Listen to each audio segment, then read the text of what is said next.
خام تیل کی جو بڑھتی ہوئی قیمتیں ہیں ان کی وجہ سے تیل کی قیمتوں میں اضافہ کرنا پڑا۔ اب یہ بات ثابت ہو چکی ہے کہ سابق وزیر اعظم نے ملک کو معاشی عدم استحکام کا شکار کرنے کے لیے بجلی اور پیٹرولیم مصنوعات پر غیر ضروری سبسڈی دی۔ انہوں نے کہا کہ ملک کی معیشت کو درست کرنے کی ضرورت ہے، ہم جلد معاشی استحکام کے بعد معاشی گروتھ بھی لے کر آئیں گے۔ وزیر خزانہ نے یہ بھی بتایا کہ تجارتی خسارہ 45 بلین ڈالر تک پہنچ چکا ہے۔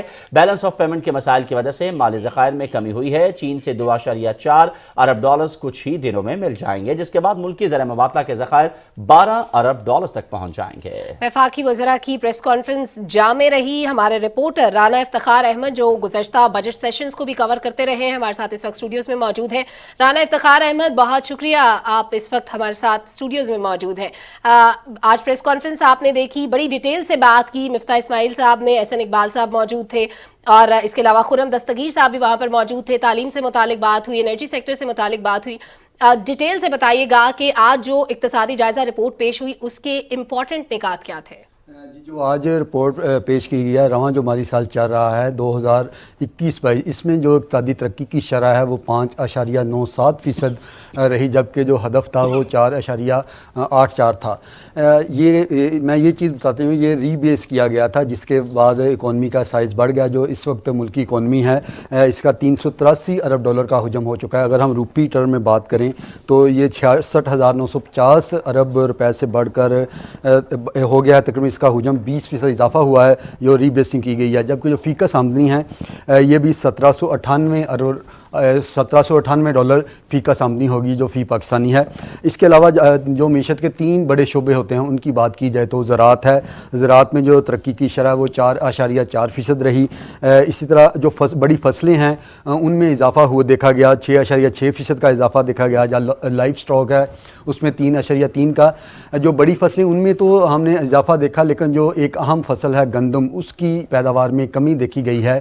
پچھلے سال ہم نے 27.5 جو میٹرک ٹن ہے وہ پیداوار ہوئی تھی، اس دفعہ 26.4 ملین ٹن جو پیداوار ہے گندم کی ہوئی ہے۔ وزیر خزانہ نے بھی ابھی بتایا تھا کہ ہمیں تقریباً 3 ملین ٹن یعنی کہ 30 لاکھ ٹن گندم درآمد کرنا پڑے گی، تاکہ مقامی طور پر جو غذا کی کمی ہے اس کو دور کیا جا سکے۔ انہوں نے کہا اس حوالے سے ہم جہاں سے سستی گندم ملے گی وہاں سے ہم خریدیں گے۔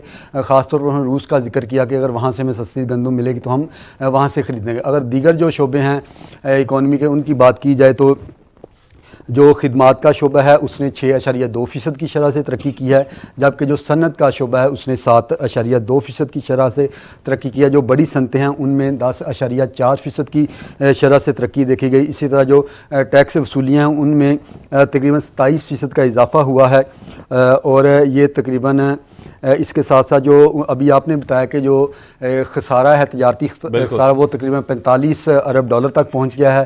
65 ارب ڈالر کی ہم نے درآمدات کی ہیں، جبکہ برآمدات بہت کم ہیں۔ حکومت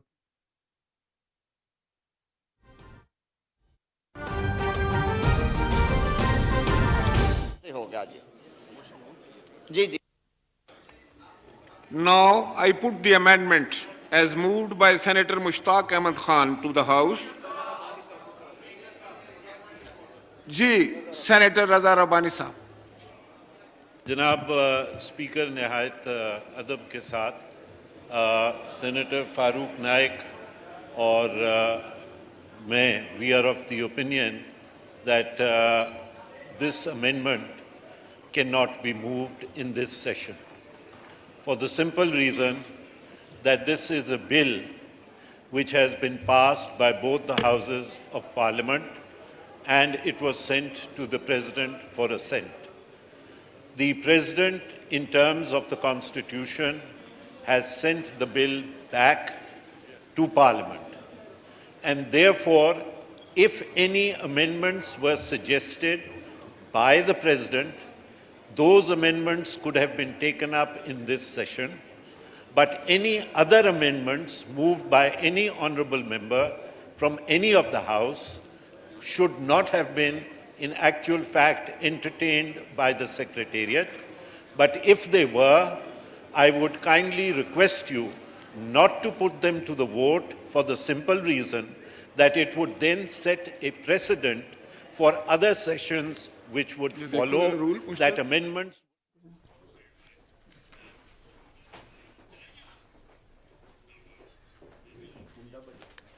سینیٹر اظہر عبانی پارلیمنٹ کے مشترکہ اجلاس میں اظہار خیال کر رہے تھے. اسپیکر راجہ پرویز اشرف کی صدارت میں اس وقت پارلیمنٹ کا جوائنٹ سیشن جاری ہے اور وزیر اعظم محمد شہباز شریف بھی اس سیشن میں موجود ہیں.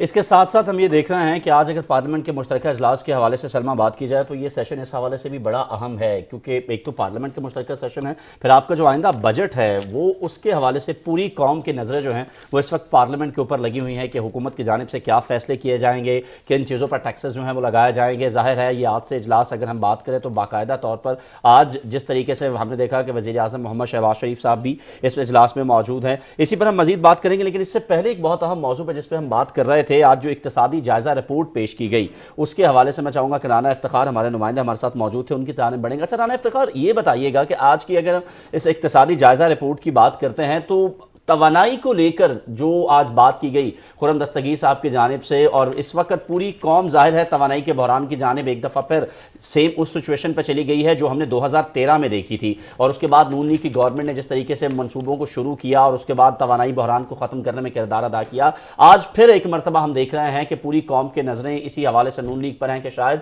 وہ منصوبے جو شروع کیے گئے تھے. تو اس حوالے سے تھوڑا سا بتائیے گا ذرا. بالکل 2013 میں جب مسلم لیگ نون کی حکومت آئی تھی تو آج جو وزیر توانائی ہیں خرم دستگیر، انہوں نے بتایا کہ اس وقت کی حکومت نے سی پیک شروع کیا جس کے تحت تقریباً 11,200 میگا واٹ بجلی کے جو منصوبے تھے ان پہ کام شروع ہوا، جس کے بعد 2018 تک ان منصوبوں میں کام ہوا، کچھ منصوبے مکمل ہوئے جبکہ کچھ پھر کام جاری تھا، جس کی وجہ سے اس دوران جو لوڈ شیڈنگ تھی وہ تقریباً ختم ہو گئی تھی. انہوں نے کہا کہ 3 بڑے منصوبے تھے، ایک کروٹ ہائیڈرو پاور کا، ایک شنگھائی کا جو تھر سے چل رہا ہے، جبکہ ایک اور تریمو کا. انہوں نے کہا کہ اگر ان 3 منصوبوں پر پچھلی حکومت کام جاری رکھتی اور بر وقت ان کو مکمل کیا جاتا تو آج لوڈ شیڈنگ کا جو عذاب ہے اس کو نہ جھیلنا پڑتا. انہوں نے کہا کہ ایک اس کی بنیادی وجہ یہ ہے کہ ماضی کی حکومت نے بر وقت جو LNG جو ہمارے زیادہ تر پلانٹ گیس میں ہیں ان کے لیے بر وقت گیس کے جو معاہدے نہیں کیے خریداری کے، اور ملک میں وقت پر وہ گیس نہیں آ سکی جس کی وجہ سے آج وہ بند پڑے ہیں. جب مہنگی گیس ہوئی تو انہوں نے معاہدے کیے. اس کے علاوہ آج جو انٹرنیشنل صورتحال ہے کیونکہ روس اور یوکرین کی جنگ کی وجہ سے سپلائی کے بھی مسائل ہیں، جس کی وجہ سے درآمدات جو پٹرولیم اور دیگر درآمدات ہیں ان میں مشکلات ہوتی ہے. اس لیے ہمارے پاس اتنی استعداد تو ہے لیکن ہم اتنی بجلی پیدا نہیں کر سکتے، مہنگی بجلی ہے. لیکن حکومت نے اب کچھ ایسے اقدامات کیے ہیں جو بند پلانٹ پڑے ہوئے تھے ان کو چلایا جائے گا تاکہ جو لوڈ شیڈنگ ہے اس پہ قابو پایا جا سکے. حکومت کی جانب سے جو اہم اقدامات کیے گئے ہیں وہ یہ ہیں کہ جو منصوبے بند پڑے ہیں ان کو دوبارہ سے چلایا جا سکے. بہت شکریہ رانا افتخار احمد، آپ ہمارے ساتھ موجود تھے، آپ کے وقت کے لیے. سلمان، جس طرح رانا افتخار ابھی ہمیں بتا رہے تھے کہ جو بہت سے ایسے منصوبے جو کہ توانائی کے منصوبے بند پڑے ہوئے تھے، جس طرح آج اقتصادی جائزہ رپورٹ میں پریس کانفرنس میں بھی بتایا گیا کہ 6,000 میگا واٹ بجلی جو پیدا کرنے والے منصوبے ہیں وہ اس وقت بند پڑے ہوئے ہیں، جن کو ہم نے جو آپ کا درآمدی فیول ہے اس سے چلانا تھا. یہی وجہ ہے کہ ملک کے اندر توانائی کا جو بحران ہے وہ شدید ہوتا جا رہا ہے. آج کی اقتصادی جائزہ رپورٹ ایاز نہایت امپورٹنٹ تھی. ہمارے ساتھ اس وقت موجود ہے ماہر معیشت توصیف زمان صاحب. بہت شکریہ توصیف زمان صاحب، آپ نے وقت دیا. سر، آج اقتصادی جائزہ رپورٹ پیش کر دی گئی ہے مالی سال 2021-22 کی. تمام سیکٹرز کے بارے میں بات کی گئی، آپ نے ملاحظہ کی ہوگی. اس کا ایک جامع انالیسز آپ کیا کریں گے، اور جو ہمارا بیلنس آف پیمنٹ کے ایشوز تھے اس بارے میں آپ کی رائے کیا ہے؟ الحمدللہ جی، جو اس جائزہ رپورٹ اور اس حکومت کے سیٹل ڈاؤن ہونے میں یقیناً ٹائم لگا، لیکن کاروباری کمیونٹی کے لیے یا عوام کے لیے اچھی خبر یہ ہے کہ ایک اسٹیبلٹی کی جو بنیاد ہے وہ رکھی گئی، جو کہ کاروباری برادری کا بھی بڑا شدید مسئلہ تھا، اور کافی ساری پالیسی ایشوز جو تھے وہ پینڈنگ چل رہے تھے. جو الحمدللہ نہ صرف یہ کہ اس سے اب جو پہلی امپورٹنٹ چیز ہوئی ہے کہ ڈالر جو ہے وہ اسٹیبل ہوا ہے اور اس کی ڈاؤن ورڈ جو اس کی پرائسنگ روپی کے مقابلے میں شروع ہوئی ہے. یہ ایک اچھی چیز ہے. اس کے بعد جو موجودہ اشاریوں میں سب سے اہم چیز یہ ہوئی کہ ہمارے جو بیلنس آف پیمنٹ میں پریشر تھا، IMF کے بعد جو چین نے ہمارے جو ریسورسز ہیں انہیں گارنٹی ہے کہ ہمارے جو ریزروز ہیں وہ انشاءاللہ $12 بلین سے نیچے نہیں آئیں گے، جس سے کہ ہمیں مزید اسٹیبلٹی کی طرف ہمارا سفر شروع ہوتا ہے. احسن اقبال صاحب نے ایک بڑی انٹرسٹنگ بات کہی کہ بلوچستان میں سب سے زیادہ ترقیاتی منصوبے شروع کیے جائیں گے. یہ ایک اتنا امپورٹنٹ چیز ہے کہ بلوچستان آدھا پاکستان نہیں، بلوچستان پورا کا پورا پاکستان ہے. اگر ہم بلوچستان کے آدھے ریسورسز کو بھی مینج کر جاتے ہیں تو نہ صرف یہ کہ ہم ایک خوشحال ملک بن سکتے ہیں بلکہ خود مختار ملک بن سکتے ہیں. جو اس کے ریسورسز ہیں وہ بہت تیزی سے ڈیولپ کرنے کی ضرورت ہے. اس میں چمن اسپیشل اکنامک زونز آلریڈی ایک بوستان اکنامک زون ہے وہ آ رہا ہے، گوادر میں جو ڈیولپمنٹ ہو رہی ہے منرلز کے حوالے سے، ایگریکلچر کے حوالے سے، فوڈ پروسیسنگ، ان سارے حوالوں سے جو ڈیولپمنٹ ہے اس میں مجھے لگتا ہے کہ آنے والے سال میں بلوچستان تبدیلی کا جو ماخذ ہوگا اور پاکستان کے لیے بہت ساری اچھی خبریں لے کے آئے گا۔